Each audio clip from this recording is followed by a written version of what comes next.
Are you ready? Yes, Aker. Let's go. Thanks, Sebastian. Great for us. Thank you, guys. This is podcast 27. We have Ryan Arto here. Thanks for coming here. Thank you for having me. I feel like we should label the podcast at some point. This is just like you and me. This is just like you and me. That's our label. Just like you and me. Before we get too far, you should like and subscribe, please, because we just shouted out the podcast. We did. It's kind of a big deal. We've never done that before, so to celebrate, I think everyone should like, subscribe, and maybe comment their favorite memory of before we started actually shouting at the podcast. Ryan, what's your favorite? No, I'm just kidding. Just put me on the spot, why don't you? Well, we can more.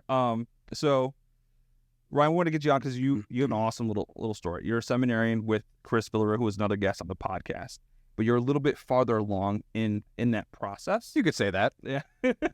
So I think starting off, which is like Chris told about his story about like entering the seminary, and I would love to get your story. Yeah.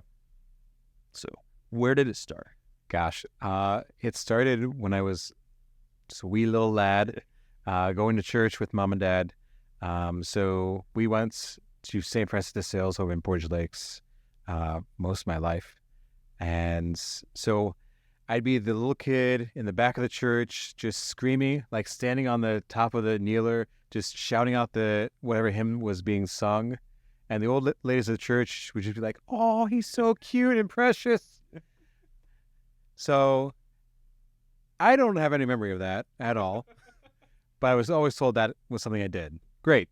But growing up, just going to church, going to a Catholic school growing up, it was always ingrained in me with just the faith and learning about the faith. And it started to really happen when I was in 7th grade. So the seminary offers what's called it's like a get out of class for a day, come up, see the seminary, have pizza. For me, like I've never saw a seminarian before, so it's like equivalent to seeing like a unicorn. Yeah. You know, it's like, do they even exist? I don't know. You know, and so I thought, okay, I get out of class for a day, I get free pizza. Yeah, I'm gonna do that. Yeah, you know.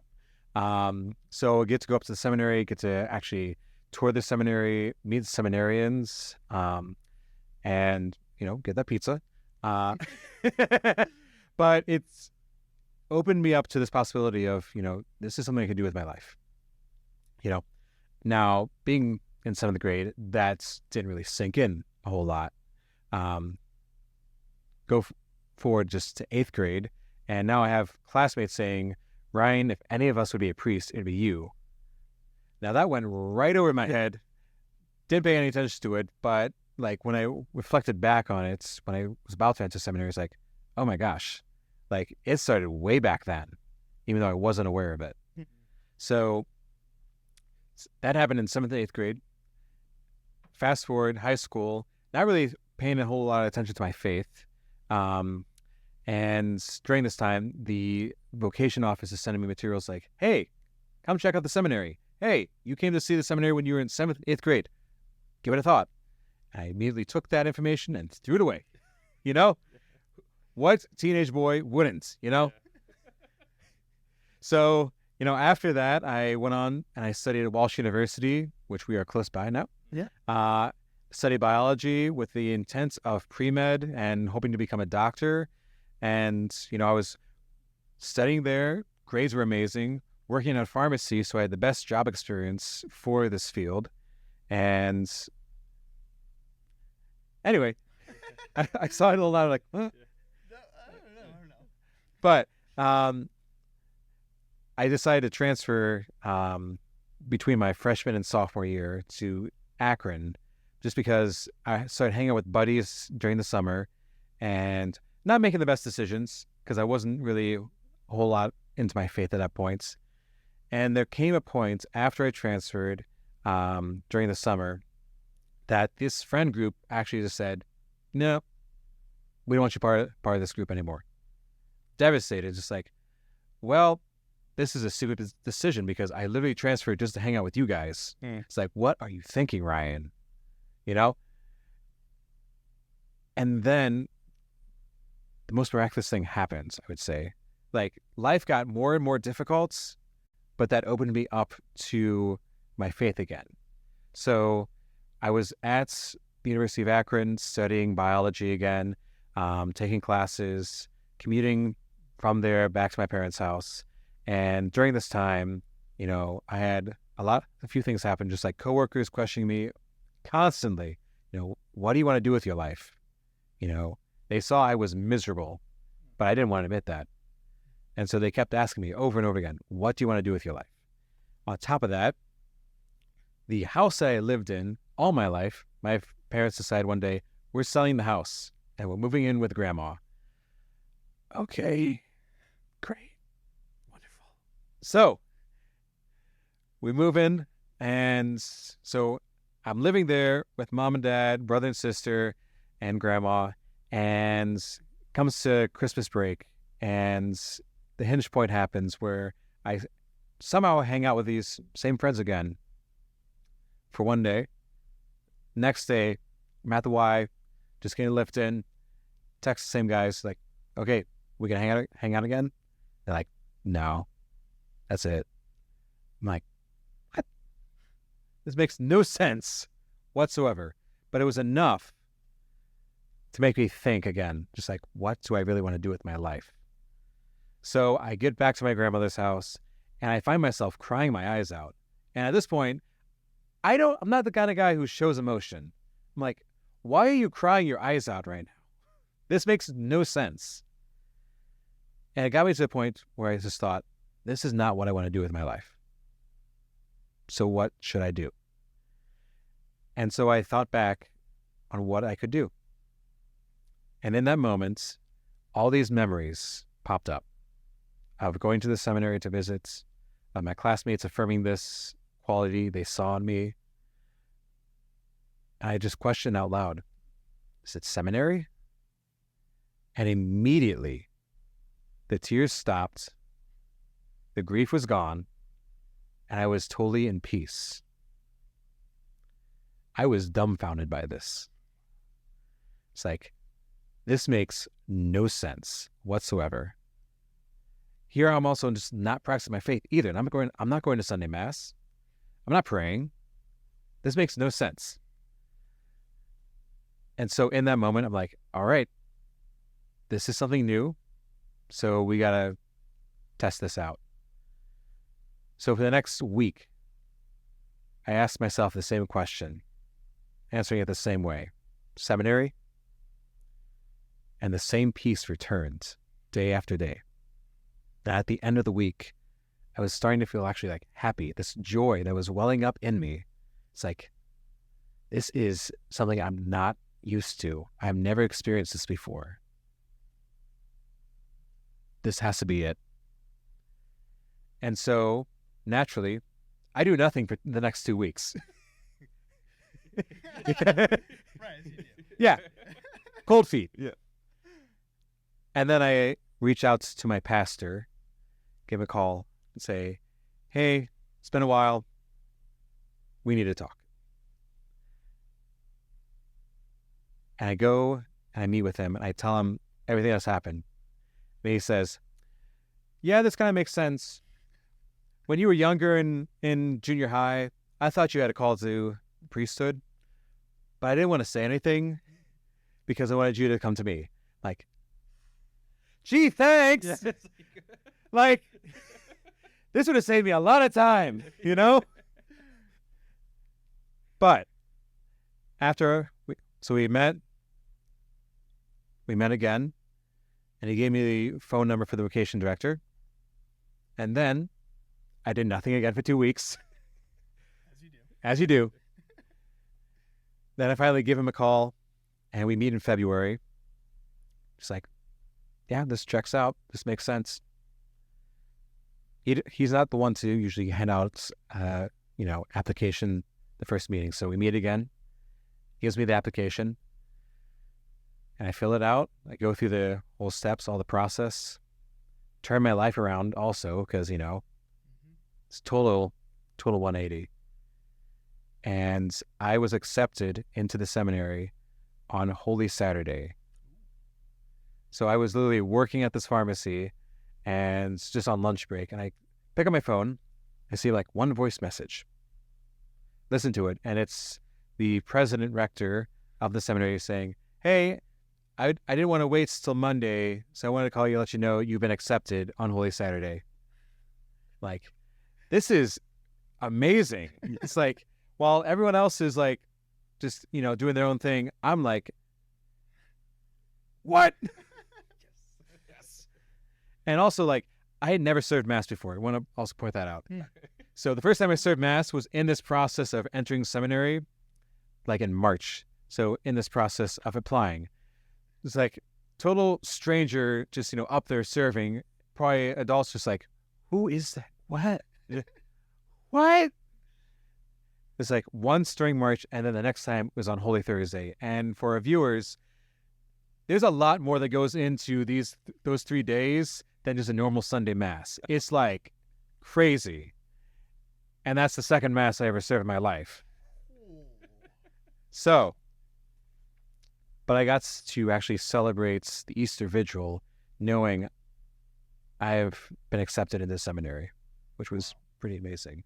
So that's kind of like what led up to me entering. And then I entered then in the fall of 2014. So yeah, I'm a little old. I know. Been around the sun a few times. Yeah. That's crazy. I love how God's telling you this. You get the peace. And it's like, yeah, I'm going to do it. Yeah. I'm going to make sure. Yeah. But it's crazy how God works in those little ways. Like you had to go through so much pain and get to a certain point. Yeah. Into where like it's just you and God. Mm-hmm. And it's like, here I am. You're like, yeah. And it hits. Mm-hmm. Yeah. Like that peace. Like not a lot of people get that peace. And that's beautiful. Yeah. I think one of the really cool things about it is like you have that little inkling question that's always kind of continually in the back of your head. Like I think it kind of goes back to the gospel where Jesus asked the disciples after his resurrection, he says, "Quo vadis," right? Mm-hmm. Where are you going? Mm-hmm. And they don't even know who he is, right? At that point, they don't know who he is. But he just says, "Where are you going?" He doesn't say, "Come to me" directly to them. He asks them where they're going, so they start to think about it. And so it kind of goes back to how we view our vocations nowadays. It's like, you have that question that God comes. He doesn't come to you. He doesn't tell you like, "Come to me." He just says, "Where are you going? Where are you going? Where are you going?" And then you decide like, wait a second, I keep on hearing this question. It's coming from somewhere. Let me go there and then check it out. And then all of a sudden it becomes so obvious, right? Like it's like this big explosion of emotion that you kind of experience. It's like, wow, I know where I'm going now. Yeah. All I had to ask myself was, or all I had to do was answer the question, where are you going? Yeah. Sometimes we try and complicate things with, I should do this and this and this and this. It's like, no, it's so simple. It's so easy. It is. A lot of things what I say to people too is a lot of people want to do their will. Like I want to do this. I want to be here. I want to make this much money. Sell these goals for yourself. And you got to really take a step back and go, where does God want me? What is God's will for me?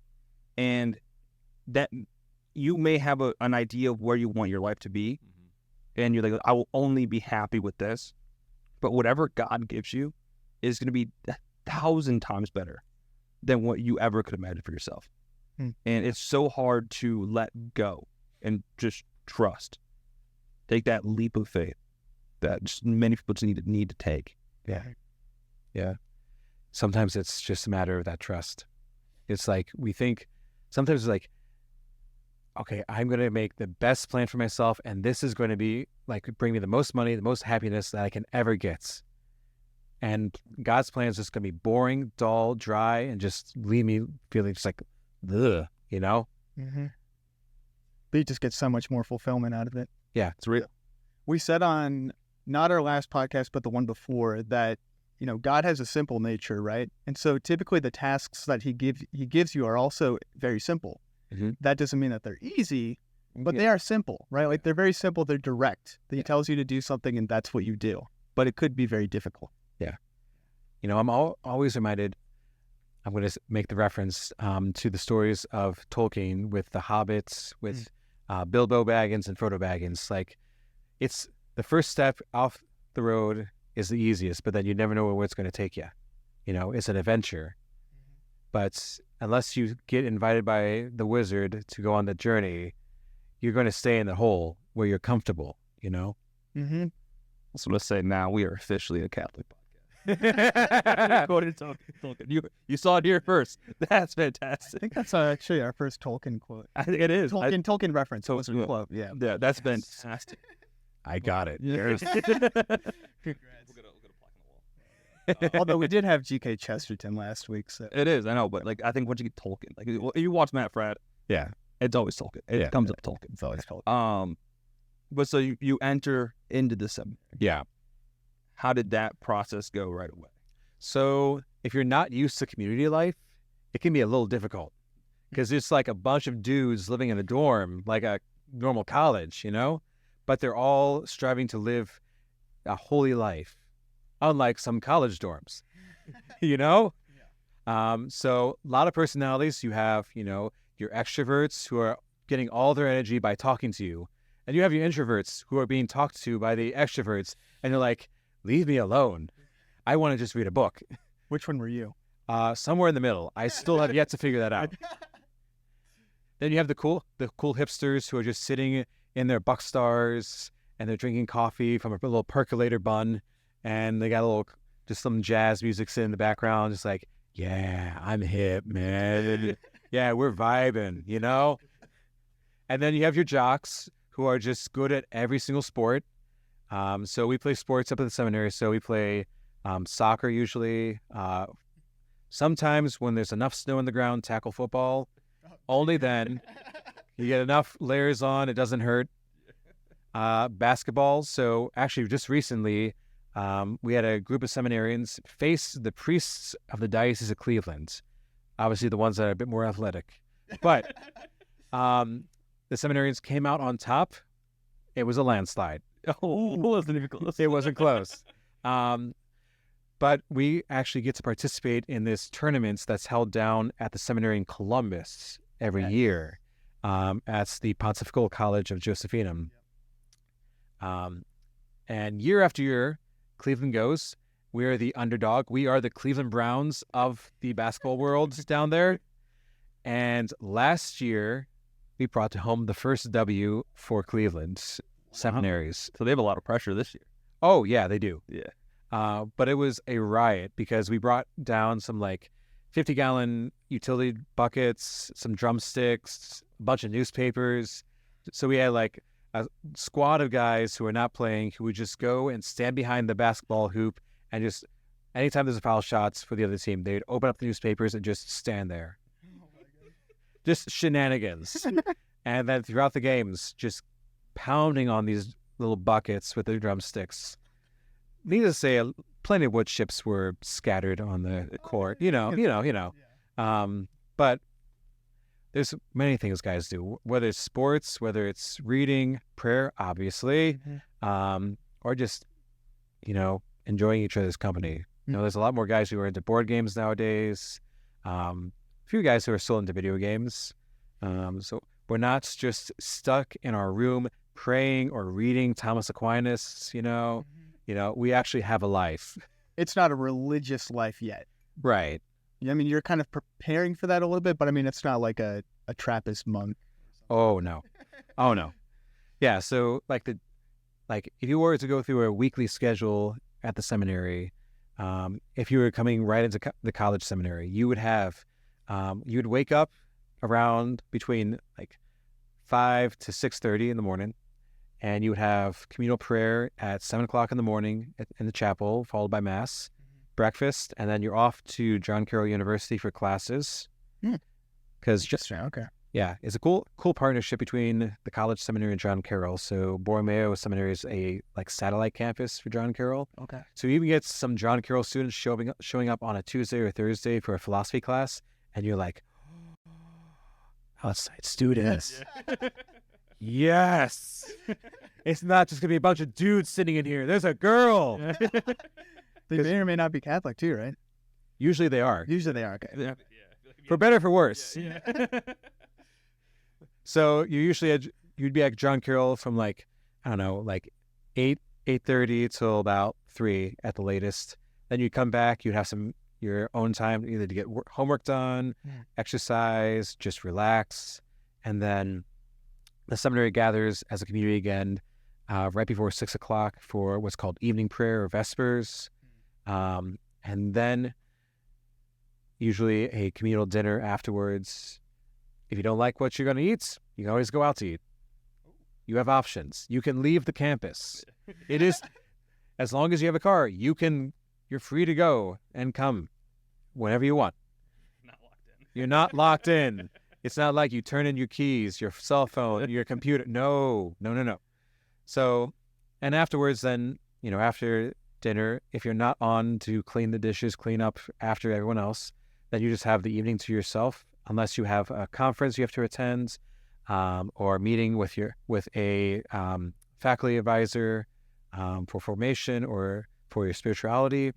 And then for the Borromeo guys, they always end their nights in compline or night prayer in their little chapel they have. And so that's a Monday just in the life of a seminarian.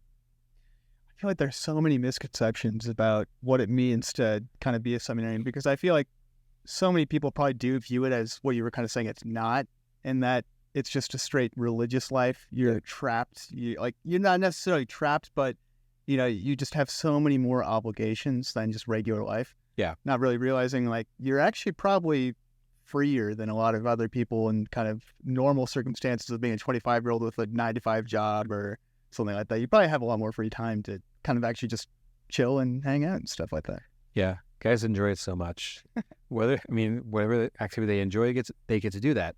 They're not just glued to a TV or to a computer, just working on stuff or doing work. Like, you're not allowed to have a job while you're in the seminary. Like, it is school, it is formation, and community. Right. So you're not going to spend other times earning a little side hustle here and there, unless you can, which is crazy. There's a few guys who can do that because they're just tech savvy and they can do that, but They should teach us. Like a programmer on the side or something like that. yeah. Making code.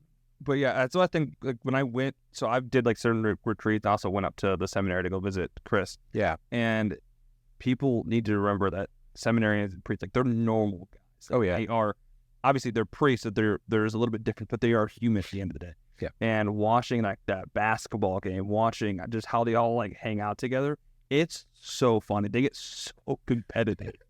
Like, there's a clip out there of like a priest got knocked down, and seminarians went to go help him up, and he was like refused, and he waited for his team to come. Like, it was Shippies. Oh yeah. it was beautiful. But the thing is, they're not yelling at each other, not cursing, but you know that they are competitive, and there's so much poise with it. That's a beauty. Seminarians are amazing. I love hanging out with seminarians. They're so fun. It's just joy. Mm-hmm. It's that's like that intangible thing that like a lot of people, when you meet a good Catholic, and you see like the joy that's coming, just emanating from them, you're like, okay, I want that. What is that? Give it to me, please.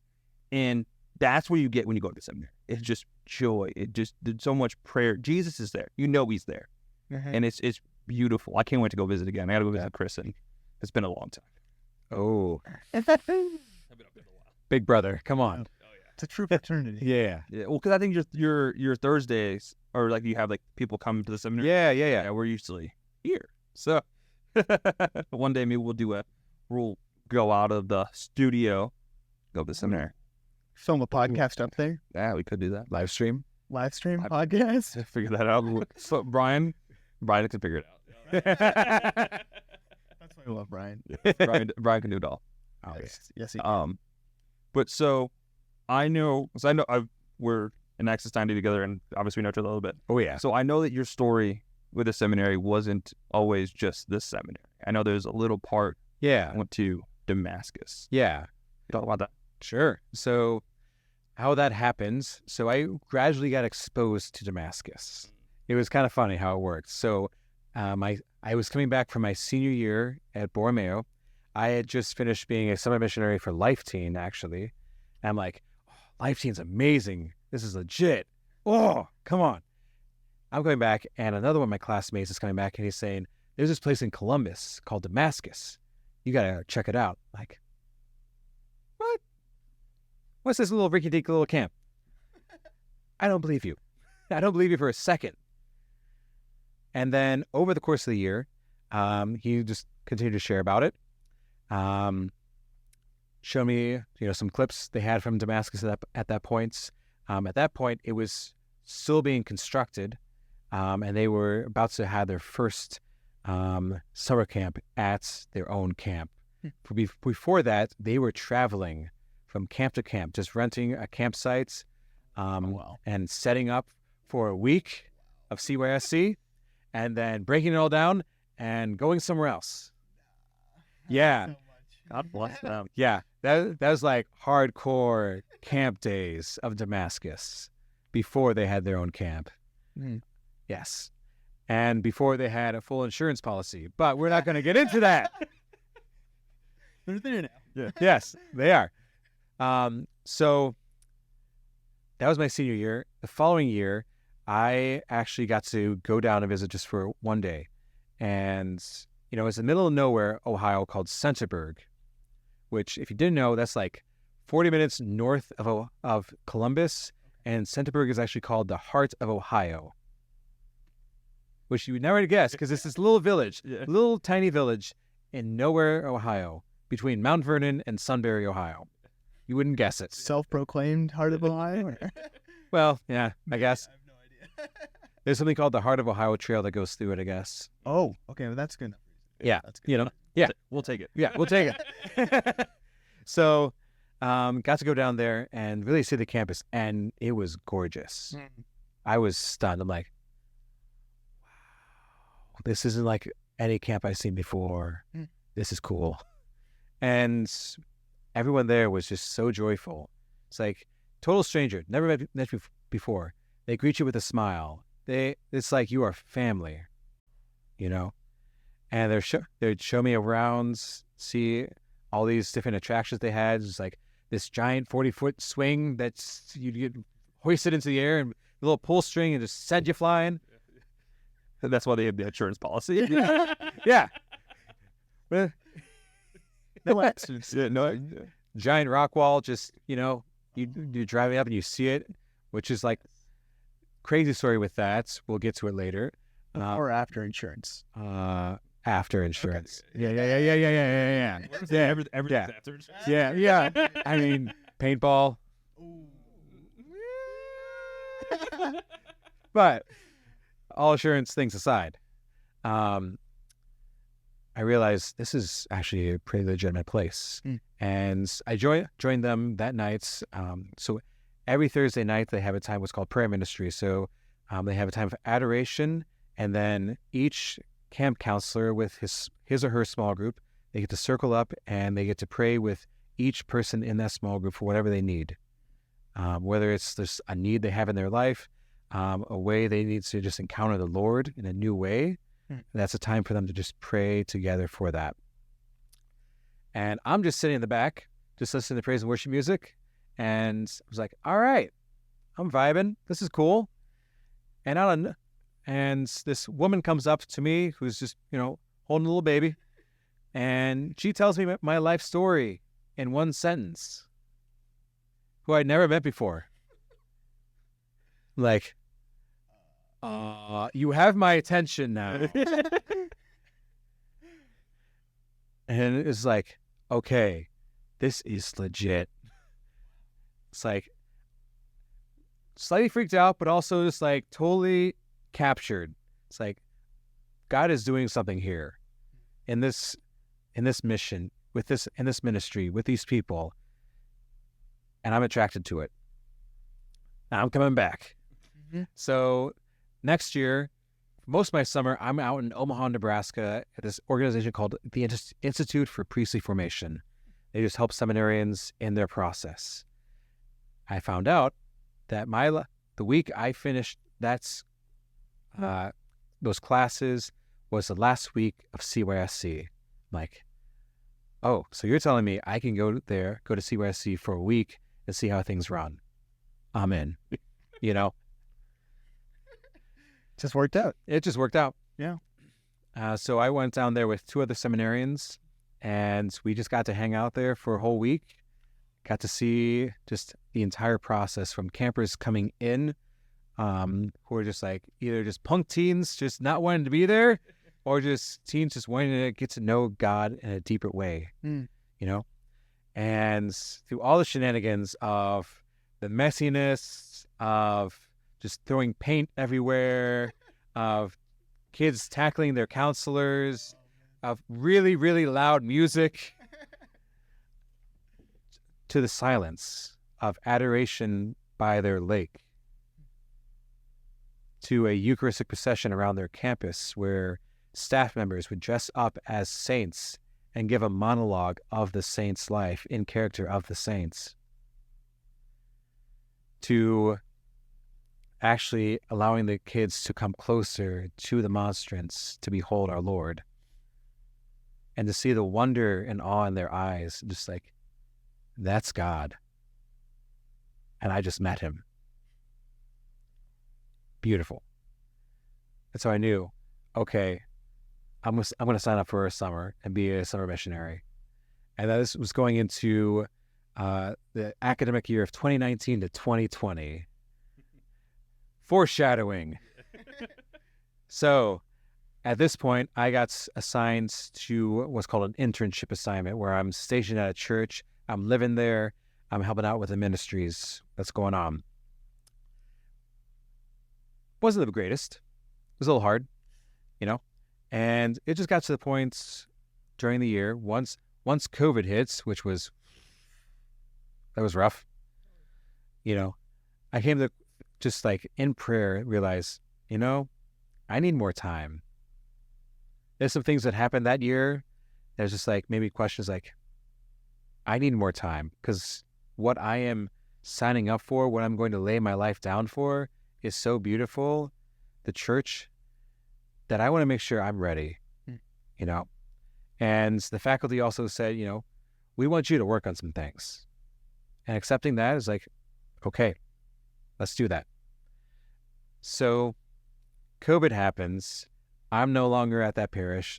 I'm kind of waiting for the academic year to end. And at this point, I've already applied to be a missionary for the summer at Damascus. It's already been decided that I was going to take some time away from the seminary. And during this time, I'm thinking out of nowhere, what if I spent these 2 years as a full-time missionary at Damascus? No, that's too good to be true. That can't happen. No way. And also, I don't even know if summer camp is going to happen with COVID happening. May 1st comes, and I get this email from Dan and Aaron, the leaders of Damascus, and they're video recording of them telling us, we're going to still move forward with camp. We don't know what that's going to look like, but we're going to still move forward in faith. I'm like, all right, I haven't fundraised at all. Here we go. I thought this wasn't going to happen. You said this is in May? Yeah. Okay. So May 1st. Right before it's summer. I had reports 3 weeks later. Oh, yeah. So I get down there, just not knowing anyone. It's like, what did I sign up for? What is happening? You know? And during that week was a training week just for a few staffs. And it's leading up to Pentecost. I'm like, I get to celebrate Pentecost out here at Damascus. Oh, this is going to be fire. This is going to be awesome. I don't know what it's going to look like, but it's going to be awesome. And gradually, over that week, I'm praying. I'm just reading something called the Office of Readings. It's got just these awesome readings from church doctors, especially. And one day, I'm sitting down with one of my leads, and I'm just like, "You got to read this. You got to hear this. This is amazing." And up behind me walks Aaron Richards, who is one of the CEOs of Damascus. And I am shaking my boots, just like, hi. Yeah. And he's just saying, he's like, oh, go on, keep reading. I love the Liturgy of the Hours. I'm like, okay, great. And right after I finish reading this, my lead kind of just like looks me in the eye and says, have you ever thought about being a full-time missionary? Like, did you read my mind? What's going on here? It's like, yeah. Didn't say that out loud. But I'm like, well, I would love to do that because I'm, currently taking leave from seminary, and I want to grow and I want to mature. And after hearing that, Aaron just standing there, smiles, is like, I know what you could do. And then just walks away. Like, you got to be kidding me. Is this actually happening? Like, okay, whatever, fine. Like, and like at the end of that night, I'm like, well, maybe Aaron has some other ideas. So I'm going to ask him what he had in mind, So next morning at breakfast, I approached him. I was like, hey, Aaron, you know how you had some ideas how I could like grow in maturity and, these different skill sets? It's like, oh, yeah. I had 2 ideas. One, you could be a missionary for Encounter Ministries up in Detroit, up in Michigan. But I don't know what it looks like right now for COVID with them. Mm-hmm. Or you could be a full-time missionary here at Damascus. Like, okay. You knew which one. Yeah. I kind of was like, okay, thanks. I kind of just like awkwardly walk away, just knowing like, oh my gosh, is this actually happening? So fast forward, we have this kind of retreat for all the missionaries there. And we bring in this priest from this religious order out from Denver, Colorado, called the Servants of Christ Jesus. And they just had one priest there with us. And I'm kind of telling him the story at a cookouts we had. And when I said the line, I thought about being a full-time missionary, but that just seemed too good to be true. He looked me dead in the face, totally deadpan, and said, that's a lie from the pits of hell. Ooh. Like, oh, gosh. Get behind me. Yeah, exactly. It's like, just stabbed to the heart, just like, okay, so what do I do then? He's like, you need to pray, and you need to discern this, and then have those conversations. Like, okay. That really helped. Yeah, that really helped. It did. It was like, all right, discernment's halfway done. All right. So like throughout the rest of that summer, while I'm doing this ministry on mission at Damascus, I'm praying about this. I'm talking to someone, we're all assigned another missionary who kind of walks with us during the summer, because they do have a lot of people who apply for full-time missions during the summer. Okay. Naturally. Right, makes sense. Big organization. Yeah. So I'm talking with him. I'm talking with faculty up at the seminary. Can this actually happen? Can I actually grow in the ways you want me to grow and actually also serve here for these 2 years? And they all said yes. I'm like, oh my gosh. It's happening. So at the end, literally at the end of the summer, right before the roster closed, I'm standing outside one of the cabins, meeting with the missionary program director, telling me, you've just been accepted to the full-time program. Yes. Just in the nick of time. Yeah. And so I had told no one on my staff also about this, so it made it really fun the rest of that day, saying, yeah, I'll see you for the rest of the full-time year. And everyone's mouths just hitting the floor. It was hilarious. Oh, man. I like how it's never just like some random like Tuesday or Friday. Like you said, you got accepted into the seminary on literally Holy Saturday. Yeah. And then to make the actual missionary program, it's like literally kind of like the last second. Yeah. Yeah.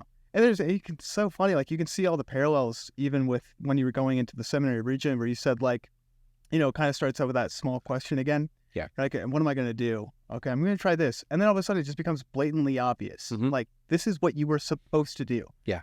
And it wasn't so obvious at the beginning, but then it becomes obvious. Yeah. I'm often reminded of one of the stories of Elijah. He's praying in a cave, and he's waiting for the Lord's presence to come by. And there's fire, there's an earthquake, there's this just hail, driving winds, and the Lord's not in any of that, and any of the obvious signs, but it's in a whisper, in a still small voice, just calling out Elijah.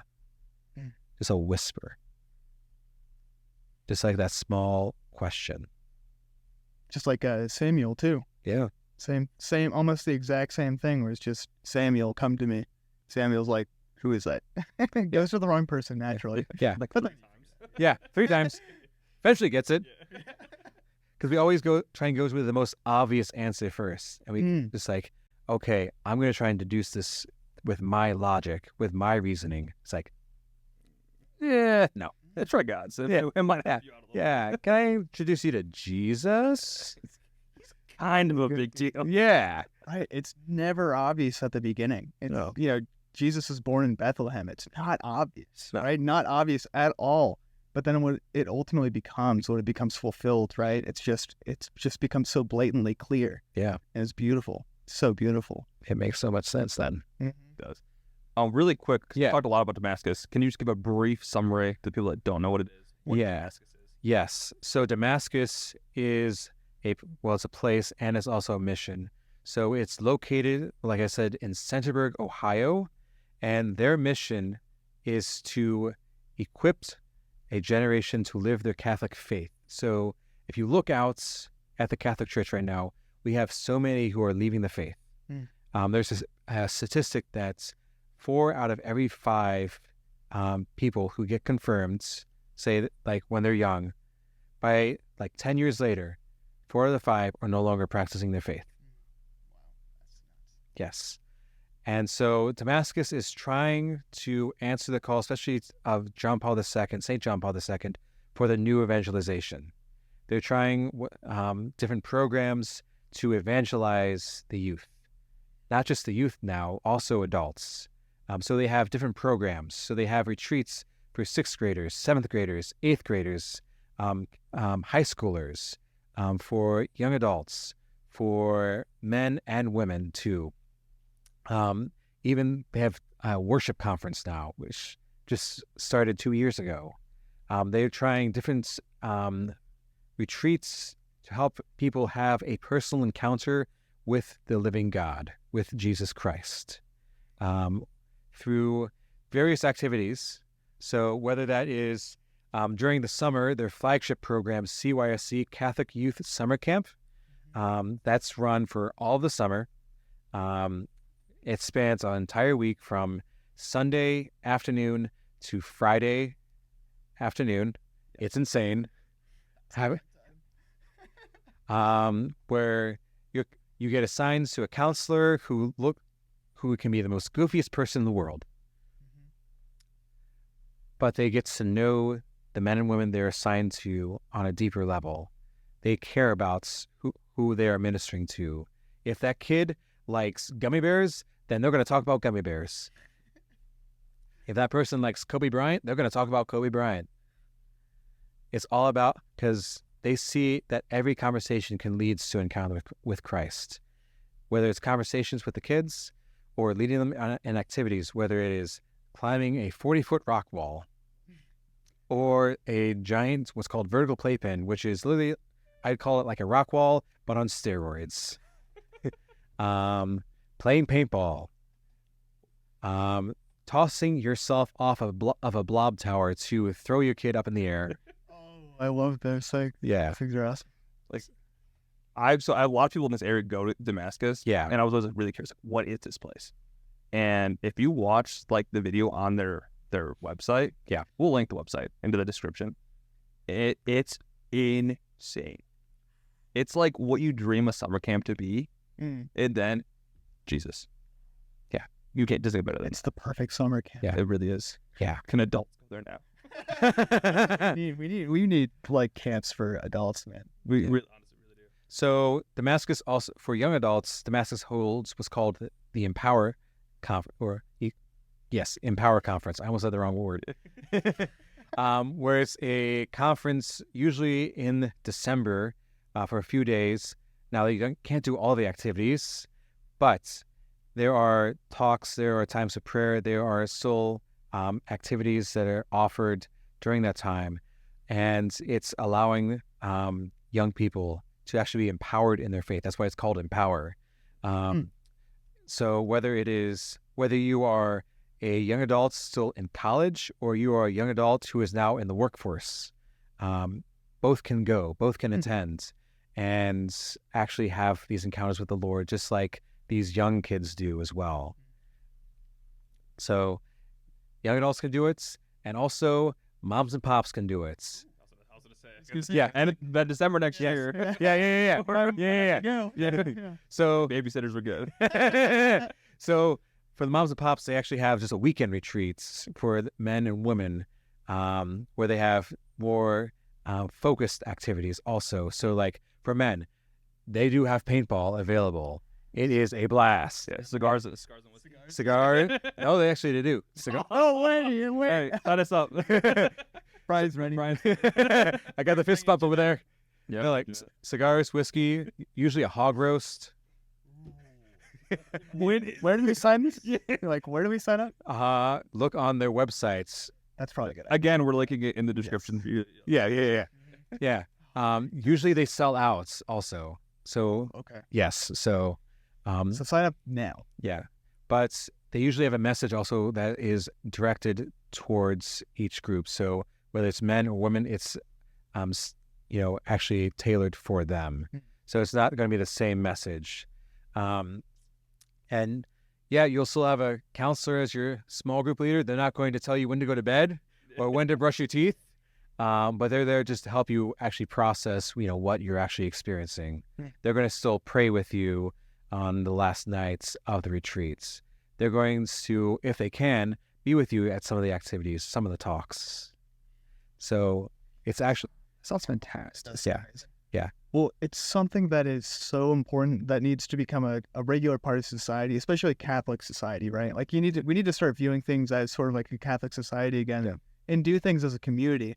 And one thing that I really like, for example, is the Catholic Catechism. When it talks at the beginning, it talks about the Bible, and how the Bible is sort of like a physical revelation of God, right? Like he speaks to us in both a physical and a spiritual way. And one of the ways that we really discover him physically is through witness, right? So that's part of the reason why we have this podcast, is like there are so many important things about having a physical witness to your faith. And going to a camp and seeing all these people that are living something that is similar to what you desire, right? Like it's so powerful and it's so important. Yeah. And it needs to be done more. Like go to camp. Go to camp. So speaking on testimony, there is actually opportunities that the campers actually gets to testify in front of everyone, which can be some of the most nerve-wracking things ever. Going up in front of a bunch of strangers, maybe even your mom and dad, and saying what God did in your life that week. But there have been some powerful testimonies too of God healing, like people who come in with like a broken leg, broken foot, a bone jutting out of their leg. Oh yeah. So okay, with that reaction, that deserves a story. Story time. There is insurance. Yes, there is insurance. So this came from actually my last summer serving at Damascus, the first week of camp. So everyone is fresh, ready to go, just ready to go. High school girls are at the rock wall, just, having a good time, climbing the rock wall. And one of the girls, they have an auto belay system, so, it can gently lower you down. At one point, one of the girls is climbing and slips and starts to descend and bangs her shin against one of the climbing studs. When she gets to the bottom, she notices that one of her shin bones is sticking out of her skin. Yeah, this shouldn't be doing. Yeah, that doesn't happen. Okay, Go to camp and be careful. Get the insurance. Get the insurance. it's okay. It's totally safe because of what happened next. So ambulance, shows up, starts to take care of her. Meanwhile, one of the priests that was there for that week comes over and actually gives her the anointing of the sick, because it's not just for people who are dying. Right. Common misconception, going to clear that now. It's for anyone who is just has a serious injury, going into surgery. It's a sacrament of healing. Keyword healing. So she gets anointed right as she gets this air cast put over her leg, so can't see her leg at all. Gets in the ambulance, paramedics take her off to the hospital. They get her to the hospital. They take off the air cast.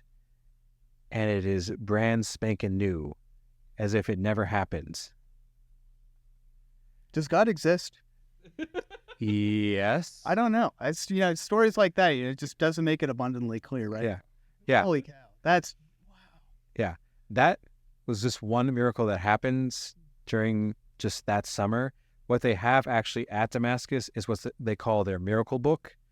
It is a giant book where campers can come and write stories of how they encounter God or how God has healed them. And that book is full now, since the camp was established back in 2016. And now they have a second book because, you got to keep that going. Yeah, 100%. Yeah. You know what's crazy is the camp hasn't been around. Like, it's been around for a little while now, but not that long. No. Not that long. Yeah. That camp. Now, it did start just as a little VBS school way back in 2001, and then gradually became CYSC and then Damascus. But that took a while. Right. Yeah. The development was there. Yeah, see what Catholics do when you just let them be by themselves. So sorry from VBS, and now it's Boom! huge. Watch me grow. Wham! All of a sudden, you're going to have St. Peter's Basilica. Hey, In the heart of Ohio. one can hope, Yeah, no, it's 100% true. I mean, someone actually kind of just on that topic, when you do let Catholics just kind of sit around and mold for a little while, it really does almost always grow into something quite beautiful. And you don't necessarily see it always there at the beginning. Someone brought up a really good point to me about the Notre Dame Cathedral, how, that cathedral took almost 800 years to fully build. Yeah. And the people that laid the foundation for that church never even got a glimpse of what that church was going to look like. Yeah. Right? Even a modern example. So there's this cathedral over in Spain, Barcelona, Spain. Barcelona, yeah. Yeah. La Familia Sagrada. Sagrada Familia, yeah. I got it almost right. Almost. The architect who designs that cathedral died a while ago. Yeah, 250 years ago. 250 years ago, and it's just now being finished. Like, they're working on I think the final steeple of it right now. Mm-hmm. But you can walk into it and you see all the beautiful stained glass just of that alone. It's like, wow. And so you always get to stand on the shoulders of the giants who come before you. Mm-hmm. Absolutely, yeah. And Ohio's also just a weird spot. Ohio's a weird place. You have Damascus, and then I'm sure you've heard of, like, Steubenville. Yeah. Steubenville has just everything. You have Catholic family land, which is similar to Damascus, but just more family-oriented in the name. Right. Then you also have that campus, and then you have, like, Scott Hahn there. Yeah. Have Matt Fradd there. I don't know what it is with Ohio. And Chris Stefanik. And Chris, sorry. Matt Maher. Don't forget Matt Maher. Yeah, my bad, guys. It's Ohio's crazy and beautiful at the same time. Yeah. Move to Ohio. Please join us. We shall all become Ohio. Craziness. Oh, it's insane. But I think talking back about community and what Catholics need. Yeah. And you mentioned, like, we need to, like, talk about Catholic community again. A lot of people hide their faith. Yeah. Like, I was talking to someone who's in RCIA, Tevin, shout out, and he talks. Now he's in RCIA. He didn't realize how many people are Catholic. Yeah. That the people that he's a barber, he's cutting their hair, talking about Catholicism. He's like, I had no idea that there's so many Catholics. Yeah. And we all need to be unapologetically Catholic. It's our identity. It's who we are. Yeah. It's not just we go somewhere on Sunday or Christmas or Easter. It's our identity, and we need to live that out every single day. And that's beautiful that they do that at Damascus, Catholic Family Land, and then starting at Benny Beatty Beach. Another amazing shout out. Yeah. It's fantastic little community we've built over there. Yeah. Or we've built. I've been a part of Jake's build. Sorry. Hey, you're laying the foundations. You're part of it. I think we're at the first couple of meetings. I think we were at the first meeting. Yeah. So we founded it essentially. But it's fantastic. Potato. What they're able to do, like Jack said, we're talking after a meeting. He's like, it's awesome that a new person can come in, and he doesn't have to, like, worry. They're just in the group. Yeah. You can be yourself. There's so many amazing people there. There's people that, like, how I'll put this in it, that I hang out with people. There's people I wouldn't go hang out with, or wouldn't hang out with normally, but we're all there together. It's fantastic. And it's also 5 Michaels, which is amazing. Oh my! Oh, we have a little meetings too during the meeting. We have a little Michael meeting. The meeting of the Michaels. Yeah. So where all the world's problems are solved. Oh man, it's fantastic. But MM. yeah, Michael meeting. It's just You should have been there last meeting. Oh dear. We started with a silent and we got to where we were screaming in the middle of Z Hall. We were all huddled around it. Oh, I'm not giving an example. I'll break the mic. Hey, if we get 100 likes. That's okay. If we get 100 likes, That's I'll do it. Dream bigger, add a 0. Yeah. 1,000 I likes. think we're lucky if we get 10 right now. So. Hey, 1,000 likes. You heard it here first. We got 1,000 likes. I will show you an example. I'll maybe get another Michael here to show you guys an example. We actually just had a Michael here last week. And he started the Yeah, Michael's it's fantastic. Okay, so I want to go from Damascus to how you got back into the seminary. okay. What did that look like? Very fun story. I love fun stories. All right. So I'm in my second year at Damascus. So it's a 2-year program, 2-year commitment. And at this point, you should, it's fall semester. Usually at this point, you should start thinking about what are you doing after you get deployed from the... Same question again. Yeah. What are you doing? What should you be doing? Are you going to apply for a position to be a staffed missionary at Damascus? Or are you going to leave? Big question. So, I didn't know at this point. And it got to December. I'm like, Lord, I've committed to these 2 years, but I also have this commitment to the seminary saying, I was going to take 2 years away and then we'd come back and we'd talk about it. So I didn't date at all, which is really hard when there's a bunch of beautiful women there who are practicing their faith. Yeah. I understand. Yeah. I'm going to have a spiritual director who's going to keep guiding me during these 2 years. And I'm going to keep asking this question. And for most of the time, it was radio silence. Just like, all right, we're just going to keep chugging along. Not supposed to withdraw from seminary, but I'm not supposed to go back yet. All right. And now we're getting to the point where I got to figure this out. So I'm on Christmas break because the missionaries do get a break. They're not there they're not there 24/7, And so I went to this conference called the Encounter Conference run by Encounter Ministries all the way up in Detroit, Michigan.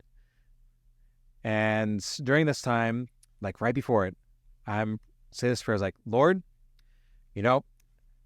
I need an answer. I need you to tell me if I'm supposed to go back into seminary or not. So I'd really appreciate an answer. You ask what you get for sometimes. So I go up for this conference, long haul up there with some other missionaries, and the first full day of the conference, they start with Mass. I'm like, all right, I'm going. And we get to the points where we're coming up to receive communion, to receive the Eucharist. Receive the Eucharist, consume the Eucharist, and I'm going back to my seat, kneeling down, and I can never forget this, get this memory out of my mind. I kneel down, and I immediately hear this voice in my head, this small voice in my head say, a promise is a promise, and I do not go back on my word. Yeah. And that's got me to just put my head into my hands and bawl my eyes out, because that's took me all the way back to the first moments when I was entering into prayer when God called me for the first time to enter seminary, where it was like, Lord, what is this going to look like? What is supposed to happen? And God just was reassuring me in prayer, is like, I'm going to be with you, and my people will be with you, and they will support you, and I will always be with you to support you. And I knew at that point, it's like, well, thanks. Yeah. Got my answer. Yeah. So at that point, I'm like, all right, I know I'm supposed to go back. I don't know what this is going to look like at this point, because I've been gone for 2 years, and I don't know what this reentry process is going to look like. So I reached out to my formation advisor, and I set up a meeting with her. And just to clarify, so she's a religious nun, and that's actually the superior for her order over in Youngstown. Amazing woman. And so I reach out to her and say, yeah, I think I'm supposed to come back. She's like, well, all right. let's have a conversation about that. So I then continued this conversation during the spring semester. I went up to visit the seminary, which at this point was under renovation, so not what I remembered it looking like. I remembered the thin carpets. I remembered no air conditioning in the rooms. At this point, it's like, oh, this is actually pretty nice. That's pretty cool, That was not why I came back. I'm just going to say that now. Now we know why God kicked you out of the seminary for a couple years. So, Ryan's suffering. He had a hard time. He needs AC. He needs AC. To make AC, and then I'll bring him. By just going up there, getting to pray in the chapel, which is at the heart of the seminary, and just sitting there, that peace came back. And just moved to tears, just knowing, yeah. And it's hard to describe this feeling that I experienced, but the way I would put it into words is it's the same. Actually, I'm going to credit the person who said this. So after I had this first visit to the seminary, I'm driving back, heart on fire, and tried to call my mom, just like let her know what's happening. Couldn't get to her, so I'm like, all right, next person. Good friend's parishioner at my home parish, and I'm describing to him, what I'm experiencing. And he says, Ryan, that's the same feeling a man gets when he knows he's supposed to marry a woman. I'm like, dang, there's some wisdom. I was like, all right, I know this is what I'm supposed to do. So it's like, I kind of hedged my bets still, just like, okay, if I don't get reaccepted into seminary, I'm going to apply for a position at Damascus. And then they're like, well, you're already going back, so we're not going to offer you a position. I'm like, all right. No hard feelings, though. Seriously. It became abundantly obvious. It became abundantly obvious. So I stayed on for my final summer at Damascus. And during the retreat they have for the missionaries, I went up to the seminary to have a meeting with a few members of the faculty. Mm-hmm. And so I presented my case. We had a conversation, just how I've seen myself grow. And they said, all right, we'll get back to you. As I'm driving down to Damascus, not 30 minutes later, get a call. Yep, you're accepted back. Like, all right, great. Turn around. Woo! So I finished out that summer at Damascus and then re-entered seminary, what's it now? Last academic year, so 2023, right? Yeah, 2022, 2023. So I was then studying with the men who were ordained transitional deacons last year, so what's called Fourth Theology. Mm-hmm. So I was taking those classes, but they're like, we just need to figure out, how things have developed for you, how things have changed, how you've grown. So we want to keep you here. So take these classes. All right, great. And then after that year finished, they said, all right, since you couldn't complete your internship the first time, we're going to send you on another one. So I got sent to the great parish of St. Sebastian's in Akron. Oh, yeah. Is that? Woo! So I got there towards the end of May and have been there ever since. It has been amazing. And there's just been a lot of affirmation for just in moving forward towards ordination and eventually for priesthood. And just the affirmation I received from the faculty also, them saying, yes, we believe you are called to be a priest. Ooh. Yes. It's beautiful. So at this point, you might be wondering, well, where am I at in this process then? So back in December, I had this evaluation with the faculty. So every man every year in the seminary has to be evaluated by the faculty to discern whether they should continue on in the program or if they need to take time off or if this is not what God is calling them to do. So when you get close to ordination, it's no longer the question of should you move on, but should you be ordained, you know? So that was the question on the table. And at this point, it was affirmed. So moving forward, it was going on a retreat, which is required by the church, by church law, by canon law. So every man who is to be ordained has to go on a canonical retreats. Okay. So for like 4 or 5 days. Decent amount of time. Yeah. Yeah.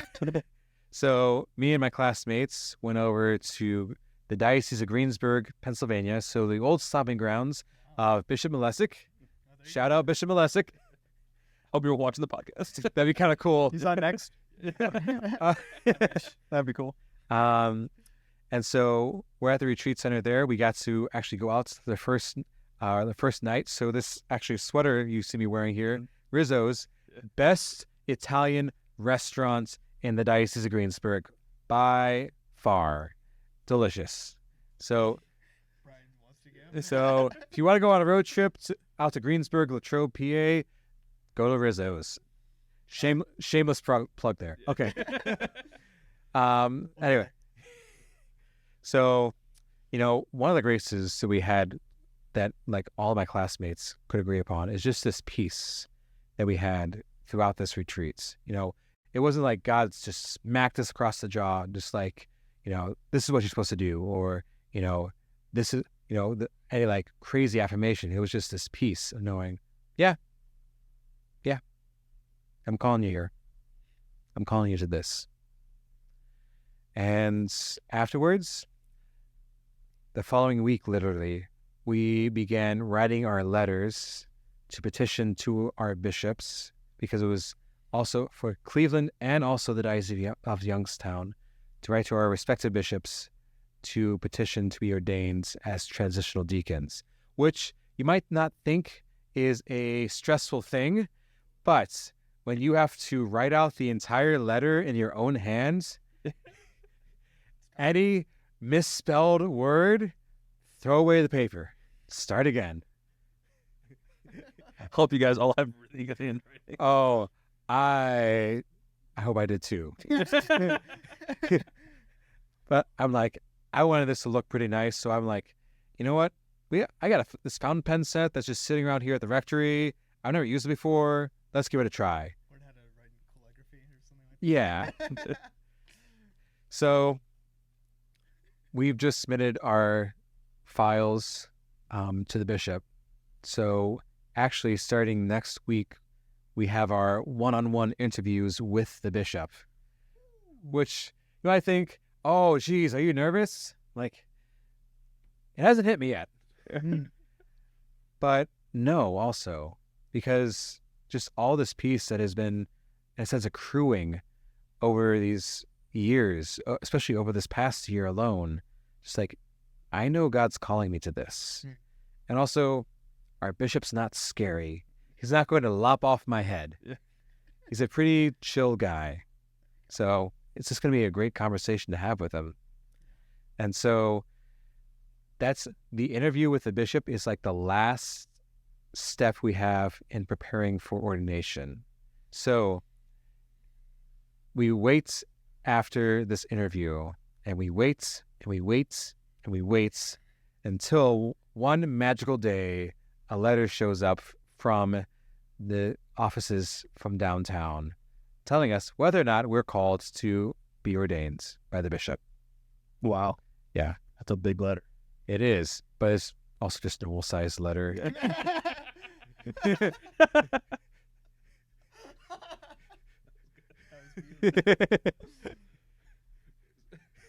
I broke Mike. I win.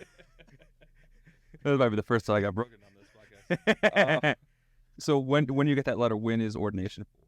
So for a transitional diaconates, it is scheduled already for April 13th, 2025. 2024. Oh, I thought you meant to become a priest. Well, for a priest, yes. That would be sometime in May of 2025. Okay. But we cross that bridge when we get there. The chickens have to hatch first. Can't be a priest without being a deacon. That's true. Yeah. And then you'll be assigned to whatever parish in Diocese of Cleveland. Yes. Maybe St. Sebastian's again. Hopefully St. Sebastian. So the cool thing about that is, we have an interview with our director of field education at the seminary, one of the priests, and he kind of takes some notes, and then he talks to the faculty at the seminary. They make some more notes, and then they submit this to what's called the personnel board for the diocese, which is assembled of different priests from throughout the diocese that are a consultative body for the bishop of where to send seminarians, deacons, transitional deacons, newly ordained priests, and also other priests, and where to assign pastors. So this file gets presented to them. They kind of look at it. They either affirm it or they submit something else.